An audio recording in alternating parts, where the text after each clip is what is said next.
Hi, everyone.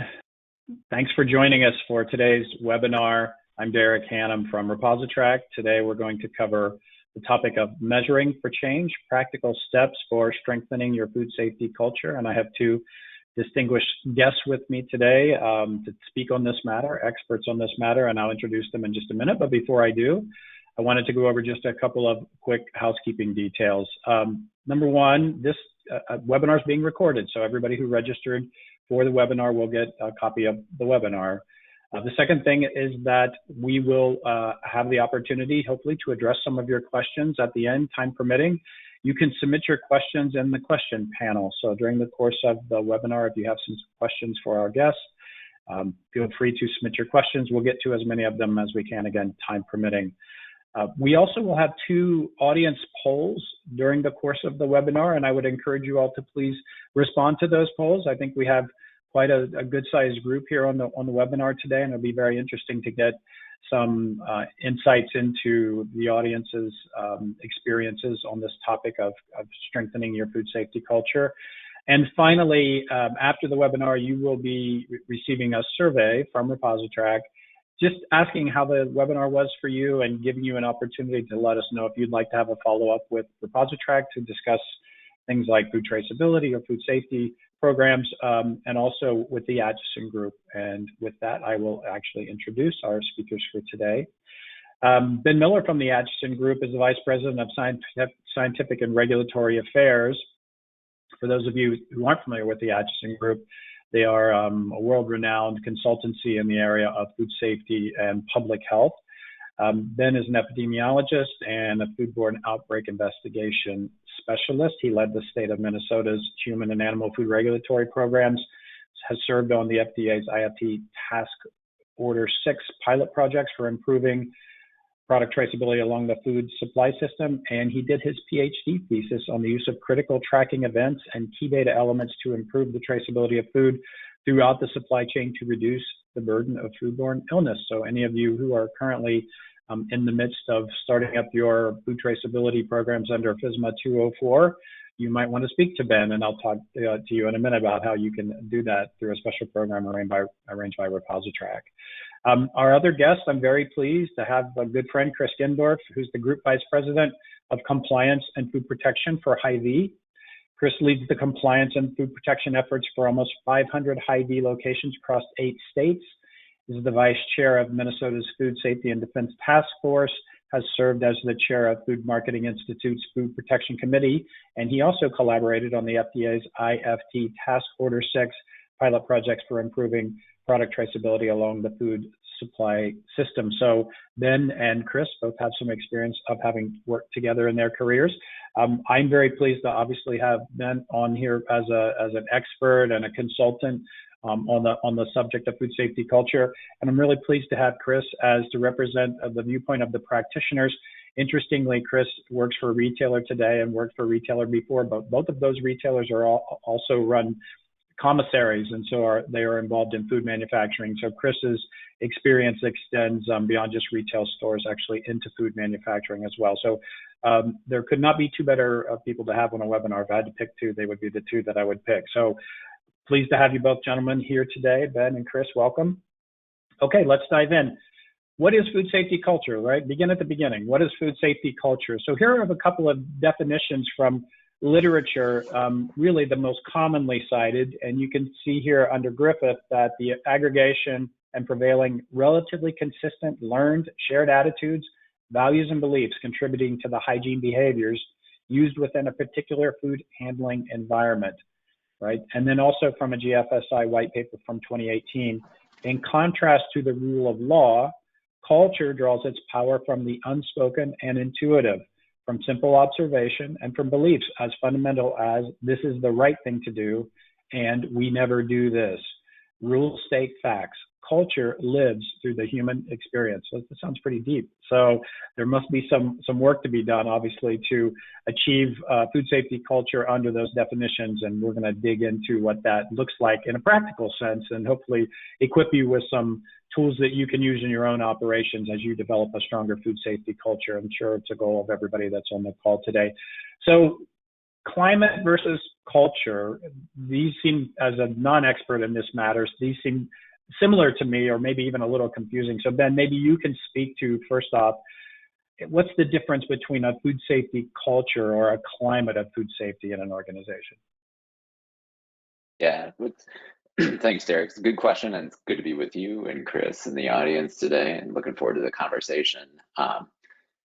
Just to go back to the definitions that you read, I think it's helpful to start there, at least for me, especially when I talk about this as a topic, because I think, when we think about food safety culture, it sort of means a lot of different things to a lot of different people, and it's hard to sort of wrap your thinking around exactly what we're talking about. So hopefully in the beginning of this presentation, we'll kind of center the audience's understanding around where the peer-reviewed literature is, at least on food safety culture. And I think that gives us a jumping off point to think about how do we measure it and sort of what are the aspects about it that we might be able to change both in the short term and the long term. And I know Chris is going to talk about kind of his lived experience within the retail food side of the world about thinking about this problem and implementing solutions that try to improve food safety culture overall.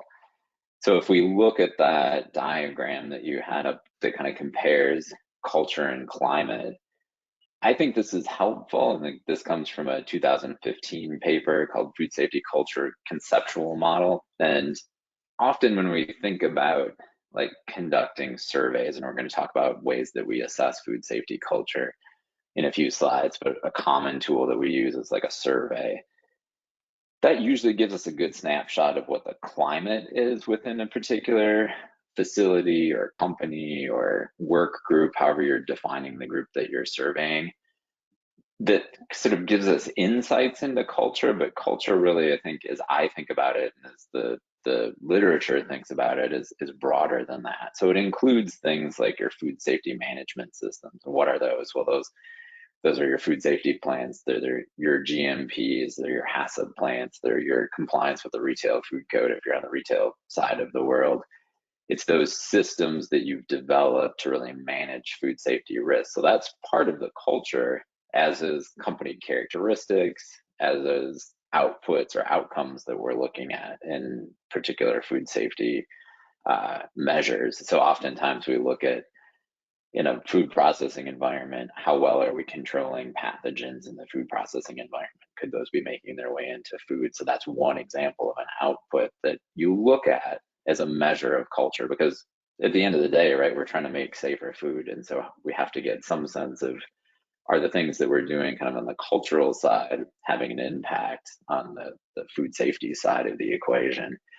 And there, when we get to the end of the presentation, I think you'll see that the literature is a little bit sparse in that area. I know there's a lot of work going on to sort of measure how food safety culture affects food safety outcomes, but I think that's going to be an opportunity in an area that we'll continue to see, more research, and hopefully good research over the next, 3, 5, 10 years. But I think it's helpful to start kind of with this framing as we dive deeper into the conversation. And Chris, I don't know if you have thoughts in terms of kind of what you see when you look at this diagram and how it affects kind of your day-to-day work. Yeah, when I look at this, I think back over 40 some years of working in food manufacturing. I mean, 40 years ago, we looked at implementation of systems and programs, and not so much on the culture side. It was more let's figure out how to make product, get product out the door, and deliver to the bottom line. But I think there was a piece missing years ago about how more involvement at the employee level would help drive better results, but then also add culture. And as you mentioned, we'll get into that in future slides, but I think that's just some of the key that's been missing for many, many years. So I'm excited to see this come to the forefront for us. Great. So as we start to think then about as a standard way to classify or measure food culture, are there well accepted approaches here? Are tools and frameworks in place, or is there work to be done in this area? I can start to answer that. I think we're just coming across more and more information on what makes businesses work, what makes them successful. Um, as I mentioned, looking back over many years and doing, multiple audits in multiple facilities, you could sense who was finding success in culture. Although we may not have necessarily recognized it, you could see you can see where some companies were successful because they had that culture was already born into their systems, and it wasn't just do they know how to make a good product, but do they know how to collaborate with their employees? So bring that forward to today's date, I think when the new era of food safety came out, and as one of the 4 pillars, food safety culture was announced as one of those pillars, I heard a lot of folks in the industry say, well, what does that mean? How are we going to measure that? Is there paperwork on it? And there really wasn't a whole lot of definition around that, or for that matter, what was the FDA going to ask of us in terms of measuring that food safety culture? So there has been a lot more dialogue, and I apologize, I forgot to thank you for having me on the call today, and ReposiTrak team for inviting me, and it's always good to collaborate with both of you. So thank you for that. But I think the more that we have these kinds of dialogues and discussions with industry, the better we're going to become. Ben, some thoughts on that? I mean, as someone who's working with a lot of different types of companies, frankly, up and down the food supply chain, what's your experience and the experience of the Acheson Group in terms of recommendations that you make or best practices that companies could adopt around measuring or food safety in their culture and their own operations? Yeah. And I think, so I'll bring kind of my epidemiologist perspective, and you're like, why is an epidemiologist talking to you about food safety culture? But I'll get to that in a second. But, as an epidemiologist, when you investigate outbreaks and things like that, there's kind of a standardized system that we use. And one way to measure sort of risk is to look at sort of the odds ratio between somebody that consumed a product and didn't get sick versus somebody that consumed that same product and did get sick. And so we can actually create a statistical measure around that and say, it's more likely that they got sick from eating the peanut butter than the tomatoes. We don't really have that same thing in terms of food safety culture. I think when we've all probably been in a place where we've walked into, a food operation and said, it's really not that good, or, hey, that really feels like everything is firing on all cylinders in this particular location. Like what they have works well and they're doing an excellent job. I think the work around food safety culture is sort of pulling those pieces together or apart really, and saying, well, what aspects make something good or not good, and how do we measure it in a consistent way? And so a lot of the literature over the last 10 years or so has been trying to come up, I think, with scales from which we can kind of quantify distinct aspects of food safety culture. And that's really what you've seen in the GFSI paper. We've had the different dimensions of food safety, vision, people, consistency, risk and hazard awareness. So starting to break culture down into measurable pieces and then say, well, what does good look like? And a lot of the literature in food safety culture goes back to work that was done really probably 25 years ago around worker safety. And so we've seen that kind of build out from that. And really, we're, at least in my experience, where I've landed is, I think a maturity model is a really good way to think about ways to quantify and start to measure particular aspects of culture within a group or a facility or a company. And I know we'll talk a little bit about more of that, or a little more about that later in the discussion, what that looks like. But again, it kind of goes back to that saying, we can't change what we can't measure. So I think coming up with a standard measure for food safety culture is really important, especially if we're going to help people understand, well, this is what I need to change, or this is what I should focus on first in terms of improvement. So there's a lot of complexity there, but I think coming up and recognizing that we need some standardization. It's not going to be 100% across the board, but making sure that we're talking about things using the same set of words really helps when trying to think about something that feels a little ambiguous to begin with. Yeah, definitely. Go ahead, Chris. I was gonna say, I would agree, and to add to that, since FSMA came out in 2011, I think from the industry side, and thanks to the help of the FDA through some of the PCQI courses, there was a standard set of forms that we could follow to track how we were performing, and there's been so much data collection, and we've become so much stronger and better because of FSMA. Those are all measurable impacts that we can standardize against. But when we look at human behavior and the behavior side of our culture, that I think that's where it became a challenge. And so I think we've kind of thrown in a couple different things, and we'll get into that in a little bit here. Well, I guess leading into that, how is the food safety culture created? Here are some generally recognized key elements, and for sure, leadership being at the top. I mean, we have to have that buy-in from executive leadership all the way through. They're the ones basically driving the ship, right? So giving us the direction of where we want to go and leading us with expectations. And so, but from the leadership side, there may not always be the understanding of how do we get to where we want to go, and that's where us on the front lines or somewhere in the middle of that are here to help leadership understand what's needed to get to the end goal, right? Certainly communication is a huge piece of that. Listening to our employees who are on the front lines.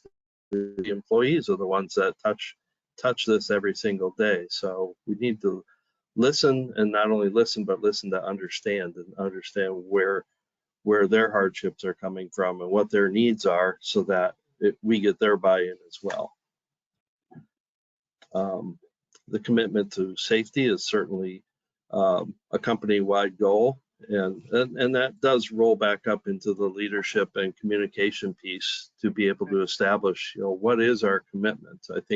I think every company is going to have a different set of standards, a different goal in mind, perhaps. Everyone's on a different, they're in different stages of this journey as we're all trying to get better every day. So it's really communicating that commitment and then figuring out how to roll that out across the company. So perhaps one of the things and approaches that we've taken was to take a look at risk awareness. Where do our gaps come in? Where do we need to improve? And how do we want to go about doing that? It's really a multi-phased approach to, again, getting to that goal. Assessing our environment, and then from there we can go for the accountability and hold everybody to the correct standards that we're trying to get to. And again, going back to employee knowledge to help those attitudes and understanding that we're all in this together, and we're trying to get to an improved food safety culture, and then of course behaviors and values. And what do you see in your practice and working with companies? Or are thinking about all of these as critically important, but are there some that are more important or perhaps more challenging that some of your clients are faced with when they're trying to develop a stronger food safety culture?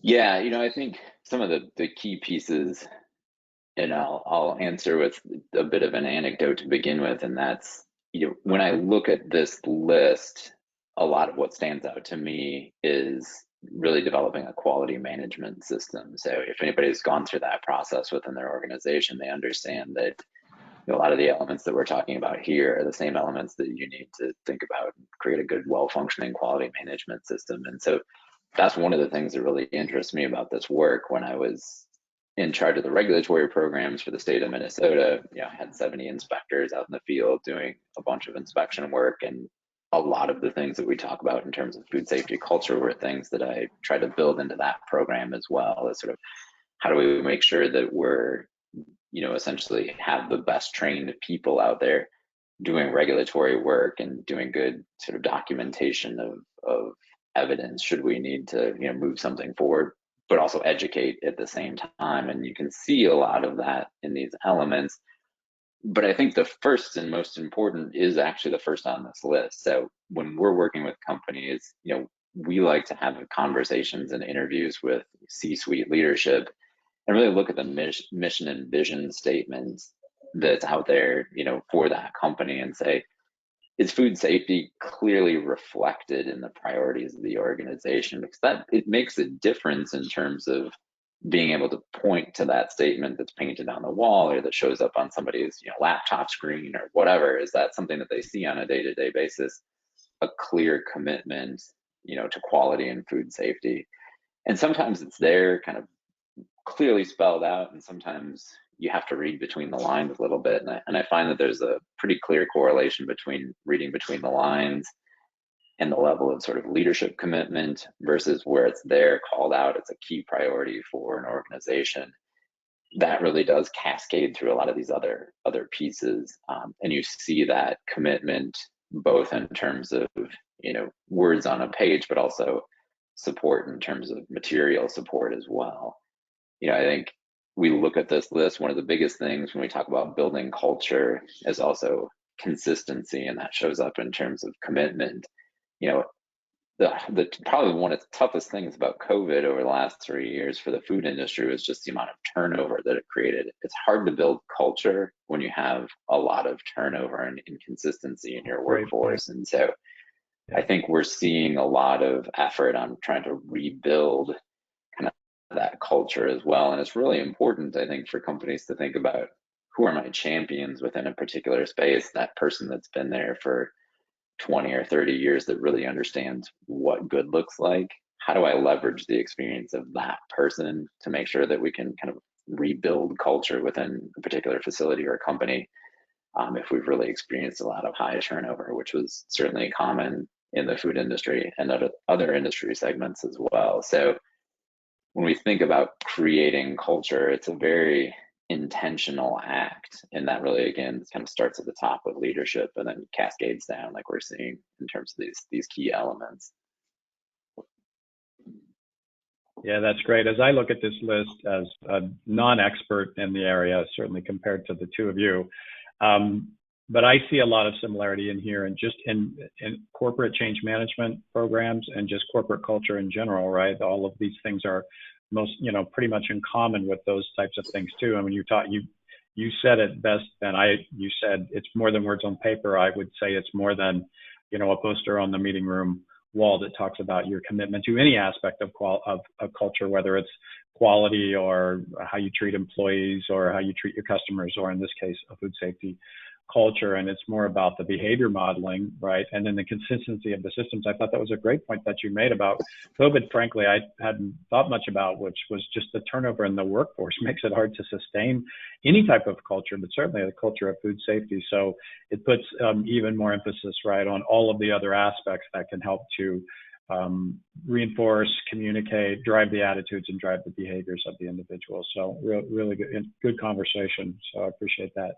Okay, based on that, let's do our first audience poll, and I think Angela's going to pop the poll up here, hopefully, if the poll machine works, and you'll get a chance to actually. I think maybe I have to open the poll.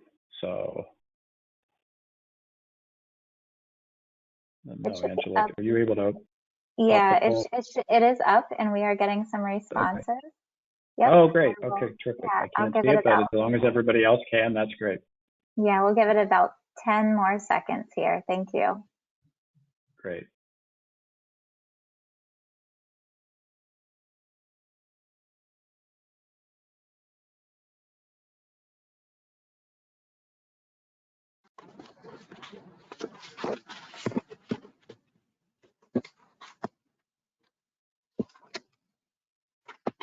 Okay. Derek, I'm not sure if you, Ben, and Chris can see the results from our poll, but I will read the results so that you are aware. Great. Thanks. Okay, and our audience should be able to see. So how strong is your company's food safety culture? 11% answered that it is mostly reactive to food safety issues. 17% answered that it is an emerging part of their organization. 28% answered that it is established in food handling and food safety departments. 16% answered fully established throughout the organization, and 28% answered fully established and focused on continual improvement. Okay, so that's what's pretty evenly spread, right? I mean, some blips here or there, but for the most part, you're going to see anywhere from like 15 to 25% of the respondents were in some level of maturity. So that's it's quite interesting. We weren't sure what the responses would look like. So I think it's good that we've got the conversation underway today and the experts here to speak to this, as about 3/4 are probably of the respondents aren't exactly where they would want to be, right, based on the poll results. So that's excellent. Okay, so now let's move on and talk about some of the challenges to developing the strong food safety culture. Ben, you've already talked a little bit about turnover in the workforce, but certainly there are plenty of other challenges, right, to strengthening the food safety culture. Yeah, absolutely. And I think one is, and I see it all the time when we go in and kind of do gap assessments and risk assessments in manufactured and retail facilities for customers that want a second set of eyes, and they're independent of some of the audits that they get, but just say, how do things stack up? I think very common to see this over reliance on food safety management systems. So I have my food safety plan written, I've got my HACCP plan written, I'm executing it well, but I'm not really thinking about the why behind a lot of the programs that we've built, and maybe I haven't trained my people on the why behind them. They know what to do, but if something goes wrong or something gets slightly out of kilter, then things go wrong quickly because they don't understand what it is they're actually trying to do in terms of prevention, or why there's something that's a preventive control or a critical control point, or just even something that's written in the regulation. And we're thinking about kind of the food code for the retail people that are part of the audience. So, or if we have people that are at the beginning of the supply chain, in terms of produce growers and things like that, your produce safety plan really gets to the why behind a lot of these food safety risks. So there's this, well, I've got a great plan, my people execute it well, that's it, end of story. And I think that's where you're kind of at that 3 level in terms of that survey that we just did, and we can talk about that in terms of optimistic bias a little bit at the end too. But you're there, you've got good programs in place, but you're still essentially reacting to a lot of problems as they're coming up, and maybe people aren't using data or learning from when something goes wrong and kind of building, sort of improving their systems based on the corrective actions that they need to implement. A corrective action isn't something you do because you have to, it's something you do because you should want to, and that you can use that from a process improvement standpoint. I think another piece is this prioritization of cost savings or production over food safety, and this is a constant kind of push and pull in the reality of just working within the food industry. I mean, we make food because we want to sell safe food to our customers, but there's often pressure in terms of just making sure that we have enough, that we're meeting our production goals, that we're controlling costs. And at some point, that can tip into an environment that can lead to producing less safe food overall. And so one of the things that we look at is, what's the seat at the table that the quality and food safety people have within an organization? How actively engaged are they in the capital planning project? Does their vote count in terms of, yep, we need to replace the floor, we need to prioritize replacement of this new piece or this piece of equipment, and how is that structured within the organization, and what kind of voice does food safety have, especially when it's going to cost money to fix something, but we know that that's going to make a difference from a food safety standpoint, or a significant difference.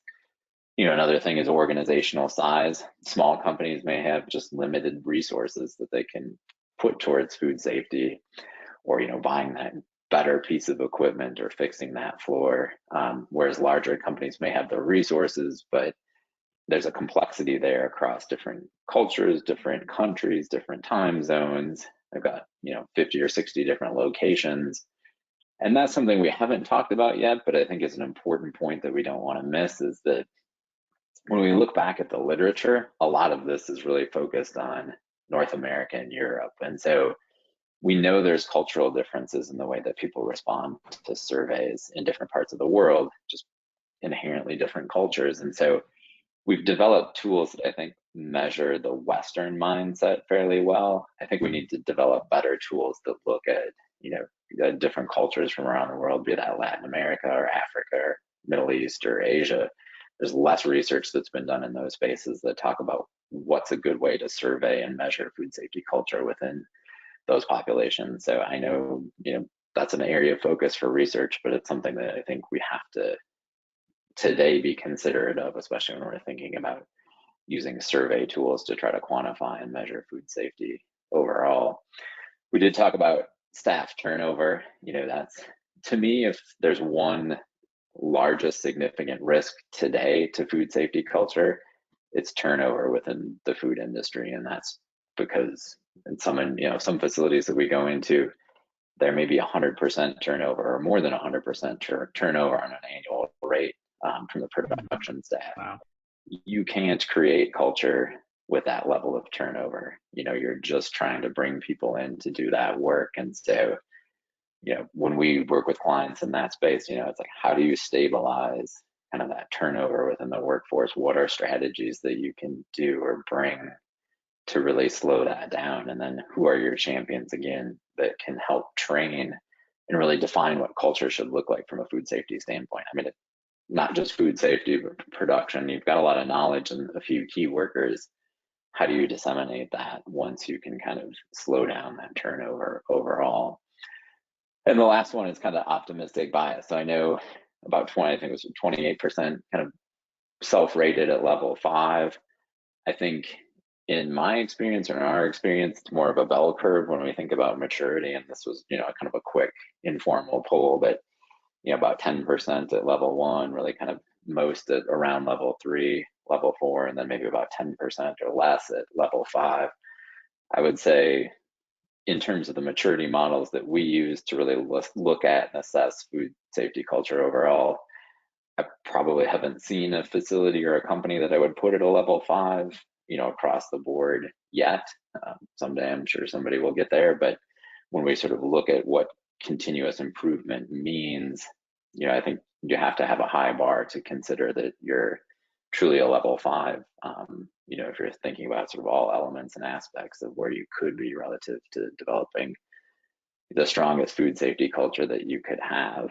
And I think, there are companies that haven't had problems before, facilities that haven't had problems.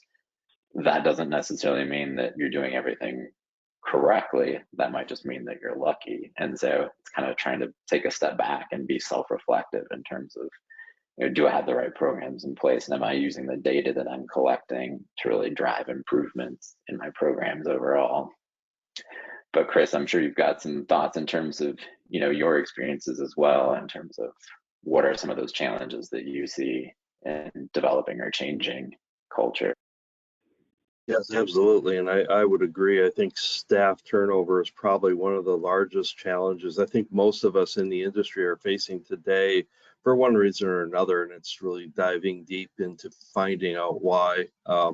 We were awarded the Great Place to Work in America last year. We're conducting that survey again this year, as well as OSHA safety surveys for our employees, because that is an important value to us. And next week we'll be launching a food safety culture survey as well, just to get that feedback from our employees, because again, as I mentioned earlier, if we're not listening to our employees and valuing their opinions and reacting to those opinions in a positive way, and I emphasize in a positive way, we need to build upon that.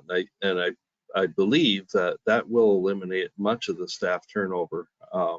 That with added training, and that's something that we're actively pursuing, is to provide more and more training. Because honestly, if you don't feel comfortable that you're given, or if you don't maybe accept the role that you're given because you don't know why you should be doing something, it's hard to stay engaged in that. So I would follow that up then with consistency. You brought up a good point earlier, Ben, about COVID. How many of us were well trained, well versed in washing our hands and putting on a mask and cleaning our surfaces, whether we were at work or at home.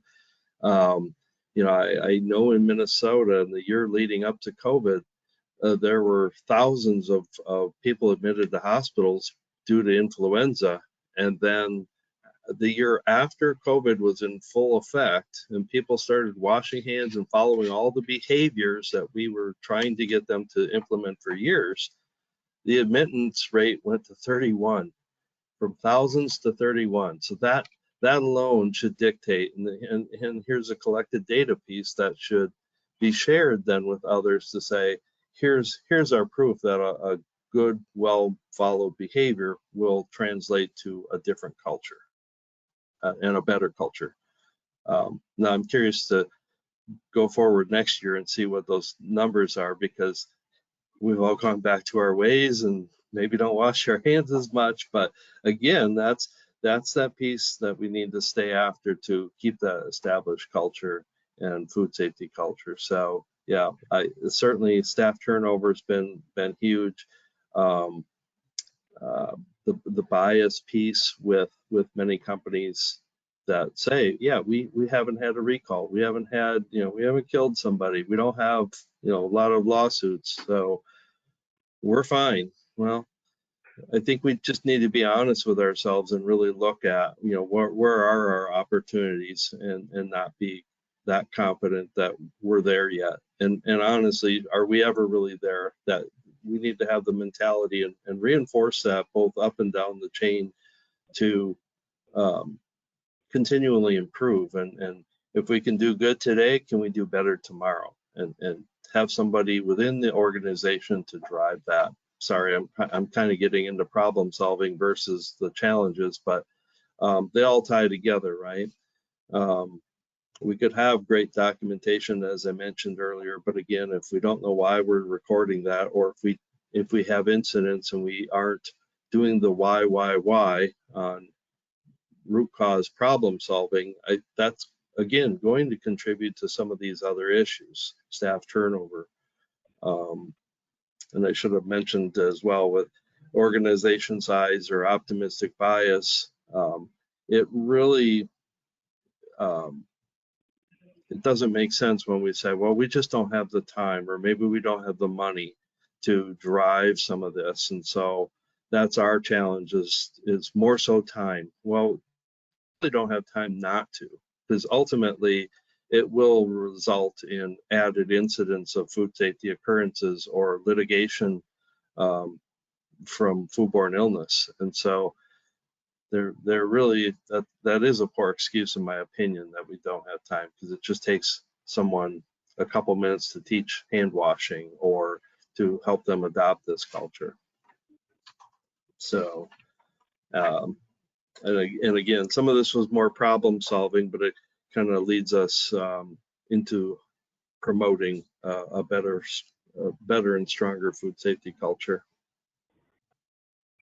Chris, those of us who know you as a problem solver, so you are forgiven for shifting into problem solving mode, as is your natural instinct.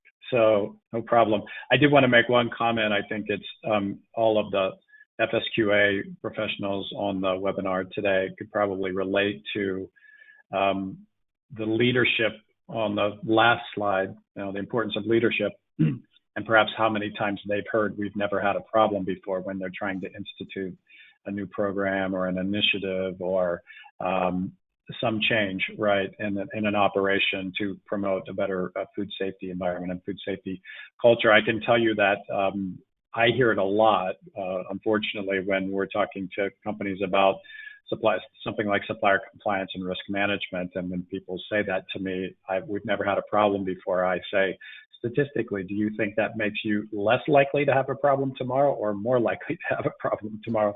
So because past performance is not necessarily an indication of future performance. So these are great insights, and hopefully the audience is enjoying them as much as I am. I appreciate the perspectives of the professionals here. And again, the point here is that we're moving toward practical steps, right? It's about moving to practical steps to create a stronger food safety culture. I think, Chris, I think you were going to jump in here on what can be done to promote a stronger food safety culture. Again, you were shifting into problem-solving mode anyway, so maybe we've already transitioned to that. Sure. So, yeah, food safety culture. It's interesting. I was asked in my past, as I'm talking about E. coli in a production line and the likelihood of occurrence based on what we were or were not doing, and the question came up, well, how likely are we to have an event? And my response to that was, well, can you tell me when you're going to get the flu next? Well, no, how would I know that? I'm like, exactly. And so that's how you have to look at any pathogens and kind of moving away from food safety culture. But again, it's all connected, right? So you have to think of it holistically, and there are no guarantees. And so by building that culture, you're going to help reduce those incidents. And so promoting that across your entire company and having that as a priority, food safety as your priority, and then part of your key messaging to all of your employees is critical. Kind of touched on this one. The organization should brand their commitment to food safety culture and promote it everywhere. Again, having signs, doing culture surveys, talking with your employees. That's one of the first things I did, and I've been with Hy-Vee now for 18 months. And one of the first things I did was go out to warehouses and commissaries and stores and talk to the employees to ask them, how do you like your job? What's working for you? What's not? And listening to those employees, but not only listening to understand what their issues were, but then also going back to follow up with them and following up on their concerns and giving them answers or help to address the issues that they have. And so I think as we roll forward and continue to push out more training, I think that's going to make us stronger as a company. And promoting the owner mentality concept. So again, well, Hy-Vee is an employee-owned company, right? So it only makes perfect sense to have everybody involved in this at every single level. And I don't differentiate between, someone that may be bagging groceries to somebody sitting on the executive team, because we all play a key role. We can't do our jobs with each of those positions being filled and being done correctly. And so just promoting what's important to the role that they serve in is key to help push this forward.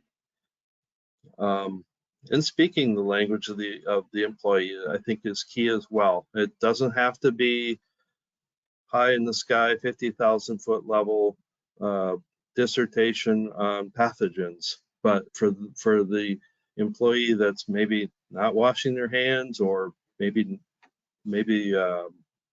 explaining why it's important that we use antimicrobials in certain situations to help promote food safety. They really appreciate hearing that. They just, again, why they have to do it. Then nobody's really ever argued against doing it. They just didn't know why they were doing it. So, and then this definitely goes all the way up through the supply chain. So I've always made it a goal to work with our suppliers to help them understand as well. And when we do supplier vetting, that's one of the things that we take a look at, is how well are our suppliers managing their systems. Even going all the way back to the farm, how do they take care of the animals? What's important to them? What's in the feed? How is humane handling standards being carried out? All that ties into this culture that a lot of people don't think about, but we put a lot of effort into that. And not everybody's in the same place, as we said earlier. So how can we help them to promote their own programs? And I'm sure Ben has seen a bit from the regulatory side. Elaborate on that. I think you covered it well, Chris. I think there's many aspects here that speak to just the importance of understanding one, where people are, and to sort of where the gaps are between where they are and where you want them to be. I think to touch on the supply chain piece as well, we've seen some of the GFSI standards start to include, food safety culture measures. I know we're going to get a little bit into, what are some of the specific ways we can measure food safety culture. I think it's important to, be clear that food safety culture isn't just about taking a survey about food safety culture. That's sort of like taking your temperature, and that's going to tell you one thing. That's one data point, but it's not really going to tell you a whole lot about the overall culture of an organization. It's a piece of the puzzle overall. And so, it can be a good place to start, but really I think working with people in your supply chain to understand, again, where are they in that kind of maturity continuum. And, as you purchase ingredients from them, or, put your risk control programs in their hands if they're controlling a hazard on your behalf, it's really important to understand that. I mean, so many of the issues that I think we see at TAG in terms of product recalls and even outbreaks happen because there's just not a clear understanding of who's managing hazards and risks within the supply chain. A lot of that does come back to the culture within a particular company or organization. And so that's, for me, a key piece to be looking at when you're really examining your supply chain.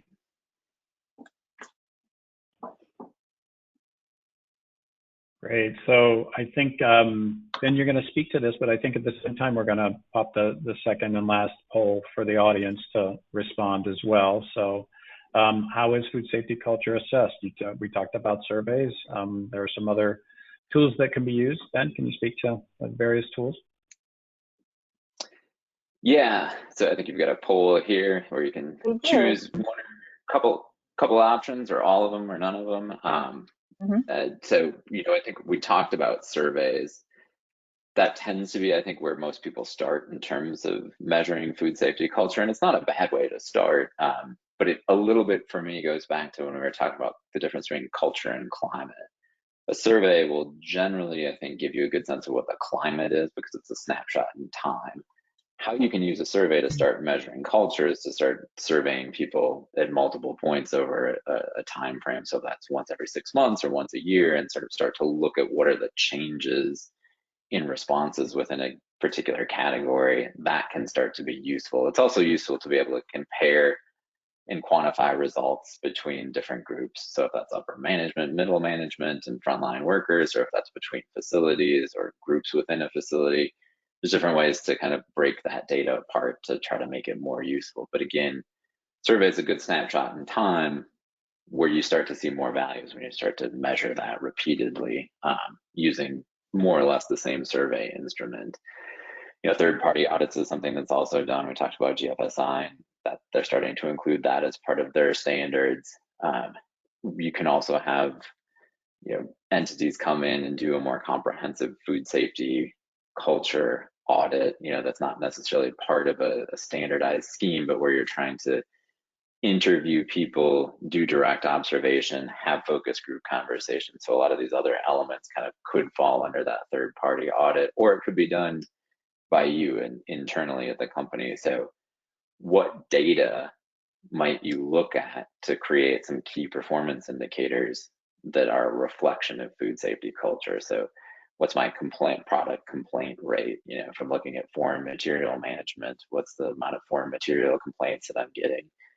And that can help start to create some output measures that we can then try to correlate to some of those inputs when we're trying to change or modify the culture within a company or a site.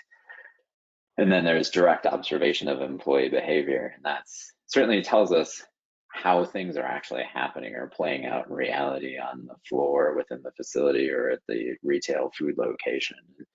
This is an area actually what's somewhat interesting. I think we're going to see probably more AI-based visual solutions probably in this space. It's one area where technology and food safety culture will start to see a little more of an overlap in terms of, can we implement systems that identify at-risk behaviors and then offer up sort of real-time opportunities for correction of those behaviors. So we're going to see, I think, more tools become available to the food industry as some of these visual technologies mature. And that's just an example of kind of employee behavior observation. So I don't know if you have those poll results. We can probably put those up. Yes, we do, and I'll share those now. So the question was, how do you measure food safety culture inside of your organization today? 23% said they use staff surveys, 8% said focus groups or interviews, 22% on-site assessments, 22% all of the above, and 27% none of the above. Got it. So looks like pretty even distribution in terms of our audience. Kind of some people doing everything, some people yet to kind of take a jump into an assessment side of food safety culture. But Chris, do you have thoughts to add to this?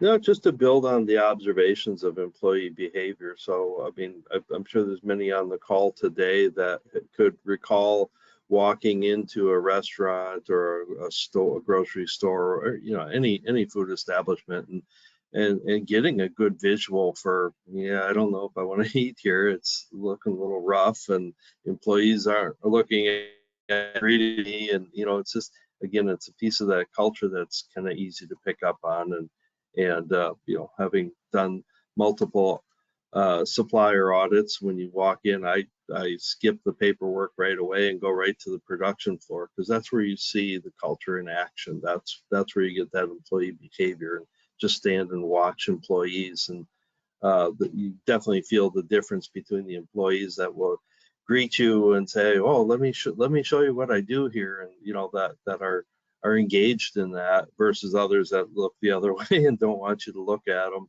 what they're doing. And so, those, I mean, it's pretty simply said. I understand that, but you do get that sense, right? And so while all these tools are helpful, when we look at root cause analysis of what happens, maybe if a labeling was done incorrectly, or sauce was maybe mixed incorrectly, and you start to look at those assessments, you find those gaps within your organization that you can follow back up on, whether it's training all of your mixers or training your labeling team, things like that really help. And then, of course, keeping a whole dashboard of everything that affects our company, from pest control to SQF audits and all of that look for holes in our system, is certainly one tool to use. But then that, going back to the leadership and communication and commitment to food safety, pulling all that back together. That's great. Well, hopefully the 28 or so % who said of the audience who responded and said they don't use any of these tools, hopefully this will stimulate some thinking and give them some ideas about how they might start to use some of these typical assessment tools to help strengthen their food safety culture. I'm really keen to get into this, and hopefully this is pretty meaty, and we have about 7 minutes left, so hopefully we're going to do it justice, because I know the both of you could probably do 35 or 40 minutes just on this slide. But help us understand. So this is a maturity model. It's a little involved, but let's dive in, and Ben, I think we'll start with you. Why don't you help us understand, what we're looking at here, what it represents, and then Chris, you can speak to your, personal experience, professional experience, with organizations who are at various stages of the model. Yeah, and briefly, Derek, this is a tool that we've developed. We've talked a little bit about these maturity models, and so we've looked at the GFSI white paper from 2018, some other literature, and based on our own just years of experience working in the food industry, tried to come up with a maturity model that has 5 different phases, and that if you look at sort of the general phase, and that's what we show on this slide here, we have other phases for vision, mission, people, adaptability, consistency, and risk and hazard awareness that align with those GFSI dimensions. Again, the goal here is to say, if we're assessing one of those dimensions or food safety and maturity overall, that we can place a definition in terms of where a facility or a company is that feels reflective of that reality. And so again, it's starting to be able to put a definition around, a measurable definition around where is an entity in their food safety culture journey. So that's really the goal here, is to give us kind of a roadmap for definitions. And somebody could be in different levels of maturity for these dimensions. And they would most likely be, you know, somebody might be at a phase 4 for their vision and mission statement and work, but maybe they're just starting out. And so they're really more at a phase 2 for some of the other elements like risk and hazard awareness. So it allows us to kind of create an aggregate overall score and then really kind of measure that change over time. But I think this is a nice way, and people, when they see something like this, it starts to be a little more intuitive in terms of how do we measure culture. Yeah, and I would, just in the interest of time, I would say that for the audience, when you get these slides, take a good read of all the characteristics within each phase, and I think you'll find that maybe you're not in one specific column. I know in the poll we had specifics, but you know, it's totally normal and acceptable to maybe be in for some things and phase 4 for others, and that's okay as long as you're working to the goal of getting to 5. And so yeah, we're not all going to be in the same place at the same time. I suppose you could even see differences across different facilities, right? You could have one facility that's in a different maturity stage than another facility, correct? Oh yeah, even within the same company, you know, we just but that's, you know, the fun of that is we can challenge the different facilities as well. When we look at numbers of, you know, who's getting trained where, we can have that competition, a friendly competition, to just do better. Great, thanks. Okay, so now we got just the last couple of slides here on how has developing the stronger food safety culture affected food safety? Is it working? Does it have a real impact? Is it a measurable impact?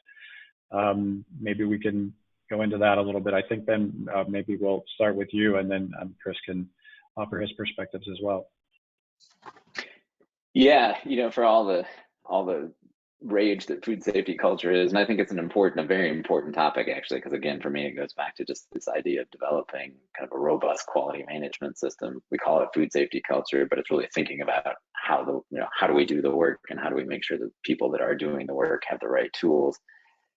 There's more work that needs to be done in this space, I think, you know, and I think as is being done, especially by kind of academic researchers, and looking at like where we can measure strong food safety culture, is that translating into better food safety outcomes? Because at the end of the day, that's why we're doing this, right? You know, I think there's some evidence and studies that where there is not a strong food safety culture, you have increased risk. You know, PCA is a great example of that. You know, there wasn't a strong food safety culture at the organization, and I think, you know, that was probably one of the more worst case scenarios in terms of outcomes that we've seen. But other outcomes that have been looked at is just in how does food safety culture correlate to how much pathogen presence there might be on food or equipment? How does it affect things like hand washing or violations of food safety regulations? And, you know, does it have an economic impact on companies? And there, the data are somewhat mixed. You know, I think where we see stronger food safety culture, the study has shown a lower presence of pathogens on food equipment and increased hand washing.